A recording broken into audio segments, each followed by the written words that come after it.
Hey guys, welcome back to Vets, Cars, and Jesus. My name is Chris Gromas, and I'm super excited to be here for part 2 of Andy's story. So let's sit back and get ready, because this is going to be awesome, and you guys aren't going to want to miss a second of it. Here we go.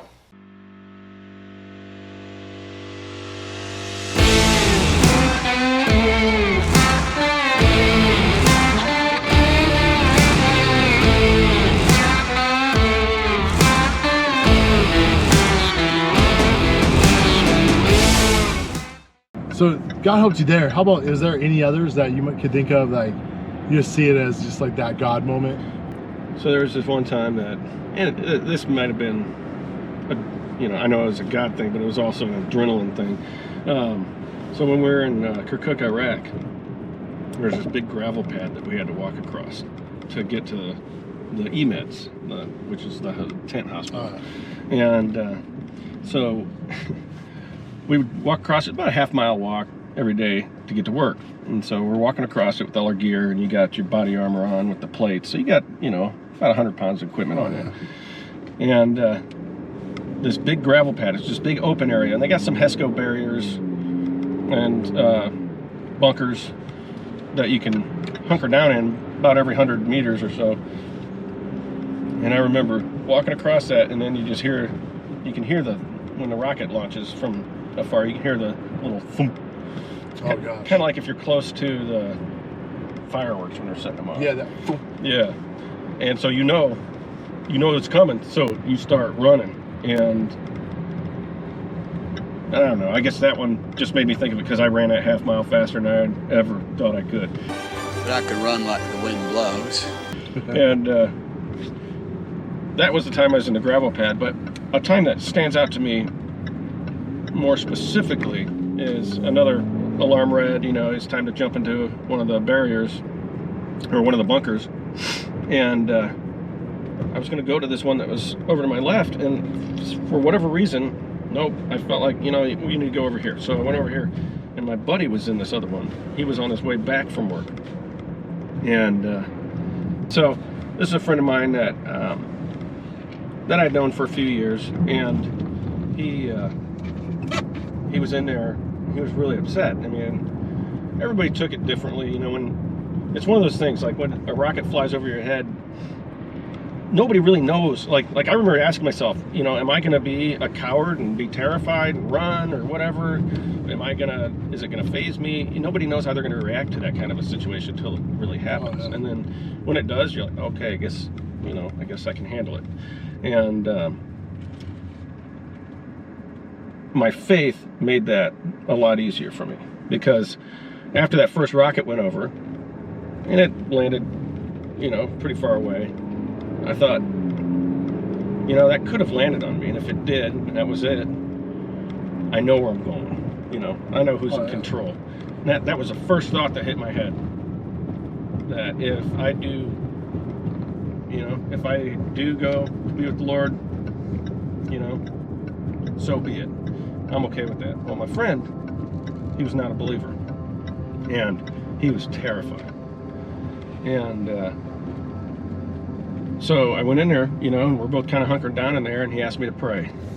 He said, I know you're a Christian, and I know you pray, but will you pray for us? So I prayed, and we did that a few times throughout that deployment, and I kept telling him, you can do it too. You can pray too. He's not going to listen to me. I've done too many bad things. I'm like, that's not what it's about, I think it's hugely. I find it funny when people say that, like not making fun of them. No, yeah, I know. But it's just like, hey, dude, like, God listens to me just as much as He would listen to you. Yeah. Like, I'm not some special dude. No. My name ain't Moses, but you can pray, and like I don't know how you're talking to me. Yeah. Oh man. Yeah, just talk to him. Just because that's basically what I did in the bunker. Like, Lord, here we are. Please don't let us die. Yeah. These guys are lobbing these rockets at us, and just would really appreciate it if you keep us safe. Oh man. But they say there's no such thing as an atheist in a foxhole. Oh yeah. Yeah, when you I couldn't imagine just having. So, for comparison, like I've been shot at. Yeah. And it's weird because you have more control over that. Like somebody, you can run away from that person. Mm-hmm. You can duck for cover. You can get away. You can attack back. Like you have options. Yeah. But it's like mortars coming out. Like you have no, especially at night, you have no idea. Yeah. Where that thing, even in the day, I doubt you can really tell exactly where it's going to be. Yeah. And it's like, I couldn't imagine having that happen. And just be like, I don't know if this is going to hurt me or I'm going to be okay. Yeah. Yeah, it's weird because that's exactly it. You know, It's like zero control. that is 100% correct. And that could be one of the scariest things for a lot of people. And That's why I don't like flying.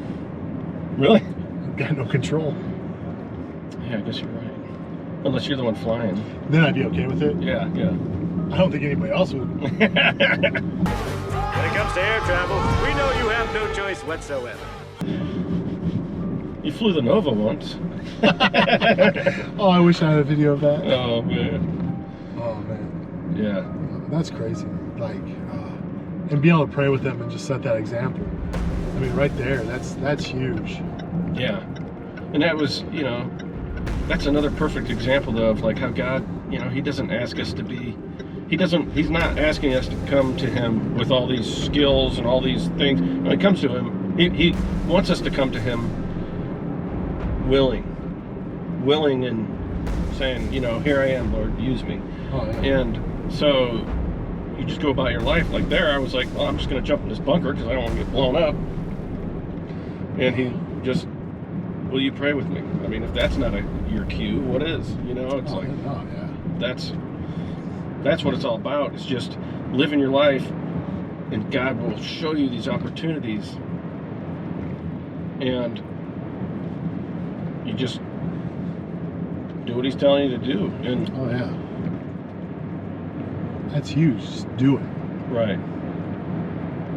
And yeah, and sometimes you gotta submit that he's in control. I mean, he's always in control, but you know, we like to think we're in control. And sometimes we gotta realize, no, not in control right now. Jesus is gonna have to take the wheel. But let's push back to when you got into the bunker to pray. It's like sometimes people are scared to take that control that God has given them. Like God said, hey, I want you to go to this bunker, and I'm presenting a opportunity. Mm-hmm. And sometimes people just, they don't want to give up the control that they have. They don't want to take the control that God's given them of the situation. Yeah. And pray with it, and then get scared, and they'll run the other way. Yeah. I've done it. I'm sure you've done it. Oh yeah. Especially when you're in a checkout stand, like, and he's like, hey, God, you feel that feeling, like, I want you to pray with that person, or talk to that person about me. Like, say, hey, do you go to church? Yeah. You know, and you're like, no, not again, no. I'm too scared. I know it. Too scared. What are they gonna think? You know, what are they gonna say? Oh, they're gonna be mean to me. In reality, that person just wants to go to church. Yeah. God knows it. He's like, just do it. Just And sometimes God will just do it to see where you're at. So you actually know He knows where you're at to see. to show you where you're at. Yeah, exactly. Show you where you're at. And man. Yeah. Okay, so last question. Yeah. So on this channel, I want to do a tactical analysis of the vehicles we're driving.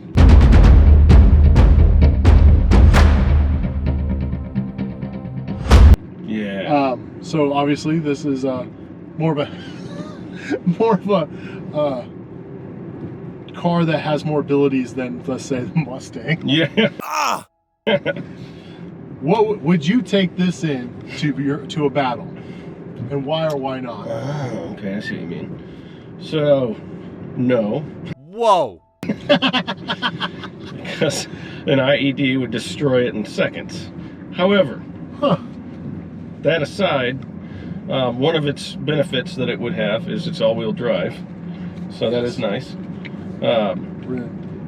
It's fuel efficient.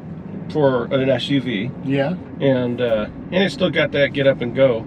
So if you need to evade and get out fast, it may not be as fast as the Mustang, but you know, if you had to go off road, this would definitely be better than that. But look, it has these cool graphics with the northern lights. Now that is true, and you know, so doesn't that add some kind of tactical advantage? I mean, that is tactically cool. Perhaps. So this would be on a scale of 1 to 10, taking it on a tactical situation, or let's say being a medic, you need to take it to go help somebody. So with that standpoint, being a medic, I could get to the scene quickly with this vehicle. I could get to him off-road if I needed to, or in bad weather with the all-wheel drive. It does not have a lot of room. Nope. So I wouldn't be putting a stretcher in this vehicle, that's for sure. Not a lot of leg room in the back either. So nope. Yeah, which that part kind of surprised me, how little leg room it had in the back. But my 13-year-old, who's as tall as I am, was able to sit back there. So I would say this about the off-road though.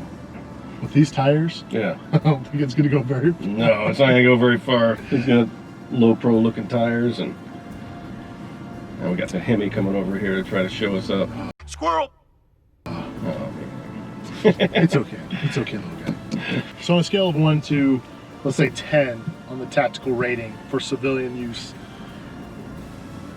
if the apocalypse, let's put the tactical apocalypse meter. Yeah, okay.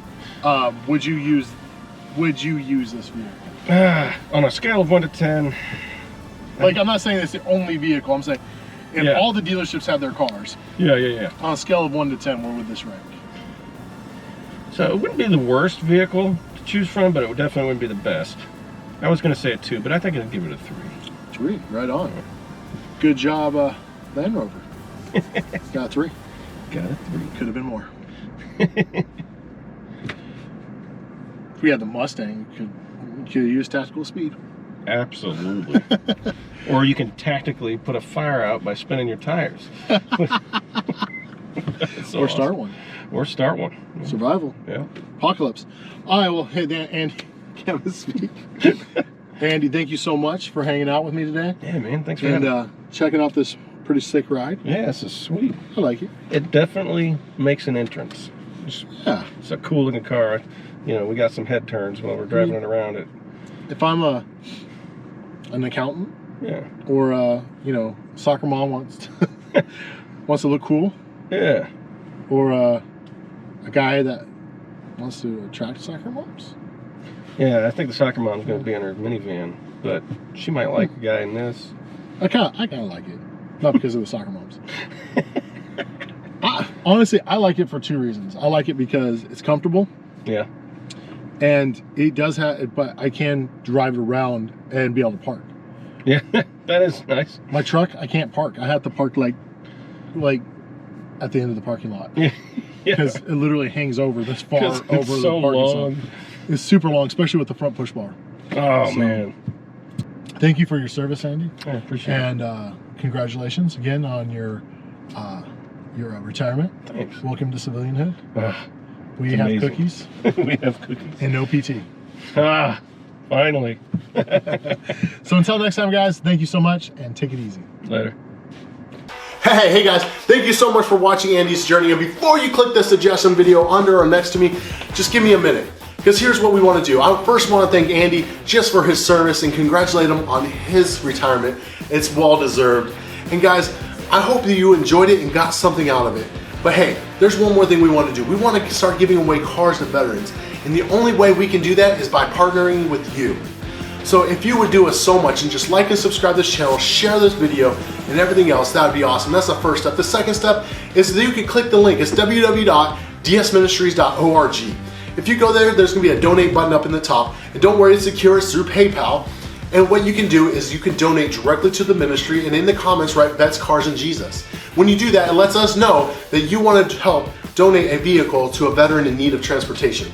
So when you do that, that would be awesome. And everybody that donates is going to have their name written on either the underside of the trunk or in the under the hood. somewhere where that veteran, that person will know that somebody cared enough about them and their needs that they donated. So guys, please help us, partner with us, help us put transportation needs in the past. And until next time guys, thank you so much for watching and God bless you.